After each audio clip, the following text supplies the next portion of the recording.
Après ça, l'argent a sorti. Ils ont raccroché. Et puis, j'ai commencé à pleurer en tremblant. Je suis allé au poste de police. L'homme que vous entendez, c'est Olivier Corneau, l'artiste peintre qui a été récemment victime d'une fraude téléphonique. Une situation qu'il a racontée sur ses médias sociaux dans une vidéo que vous avez peut-être vue passer. Une mésaventure visiblement qui peut arriver à tout le monde.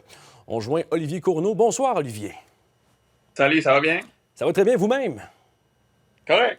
Alors, racontez-nous votre mésaventure. J'ai l'impression, Olivier, que ces fraudeurs étaient bien préparés. Oui, il était très bien préparé. Il y avait toutes les informations nécessaires pour bien m'avoir. En fait, c'était jeudi soir dernier. Et il faut savoir que ces fraudes-là ou ces incidents-là arrivent dans des moments de vulnérabilité. C'était mon cas. Je suis super fatigué. Je suis dans un déménagement stressant. Demain, je pars en voyage d'affaires à Miami. C'est un timing où même je blague avec mon conjoint que ce serait vraiment pas le temps que je pogne la grippe. J'arrête pas de dire ça parce que j'ai pas d'espace mental pour des surprises. Donc, quand le téléphone sonne et que quelqu'un me dit « Oui, bonjour, Monsieur Corneau, ici, je sais pas qui, de la Banque de Montréal. » Puis là, il me fait la présentation officielle, tu sais, qu'on est habitué d'entendre parce que moi, je me fais appeler par la BMO une fois de temps en temps. Oui. Il y a beaucoup de monde qui sur mes réseaux sociaux qui me disent « La banque n'appelle jamais. » Moi, je me fais appeler par la banque. Donc, et que vous dit l'appel exactement? Écoute, c'est flou, ça a duré 50 minutes, l'appel. Mais ça commence dans tous les cas normaux de ce que je suis habitué d'entendre de la banque. Même quand j'ai eu un doute je me suis senti pas bien à un moment. Je demande à mon chum, hey, peux-tu checker le numéro? Là, je donne un numéro, puis là, il regarde, puis oui, c'est le numéro de la Banque de Montréal. Je voulais pas nommer la banque. En tout cas, c'est le numéro de la banque. Puis là, j'ai dit, peux-tu appeler à ce numéro-là pour être certain? Il l'appelle, puis là, ben, il arrive directement sur le bon numéro. Donc, c'est la première chose qui nous a vraiment floué.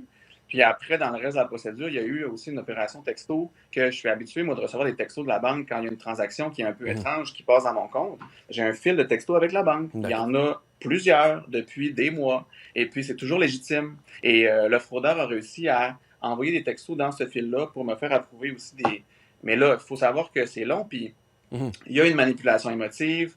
On est dans un état de vulnérabilité. On se dit... Et combien d'argent est-ce qu'ils vous ont soutiré, Olivier? 14 500.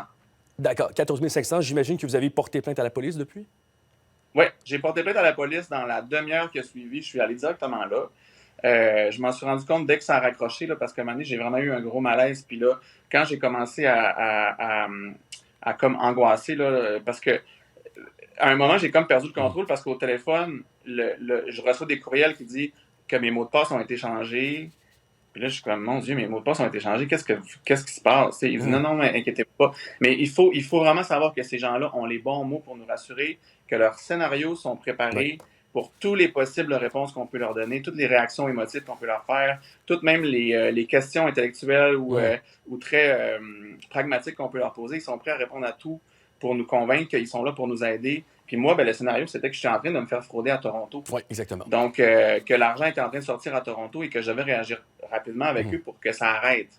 Olivier Corneau, rassurez-nous, est-ce que vous allez pouvoir récupérer cette somme d'argent? Mais là, je suis en enquête. Donc, je suis du côté du SPVM en enquête et du côté de la banque aussi en enquête. Disons que je suis en attente pour 7 à 10 jours. Là, ça fait 3-4 jours. Donc, je vais avoir une réponse d'environ, je sais pas, 5-7 jours. Olivier, donc, pour moi, ça se peut que ça se fait... Excusez-moi, pour moi, ça se peut que ça se termine bien. Ça se peut aussi que ça se termine pas bien parce qu'avec tous les commentaires que je reçois sur les réseaux sociaux, il y a au moins une cinquantaine de gens là, qui m'ont manifesté qui m'ont témoigné leur histoire. Et environ la moitié ont été dédommagés, la moitié ont été pas dédommagés selon leur niveau d'implication dans l'espèce de fraude.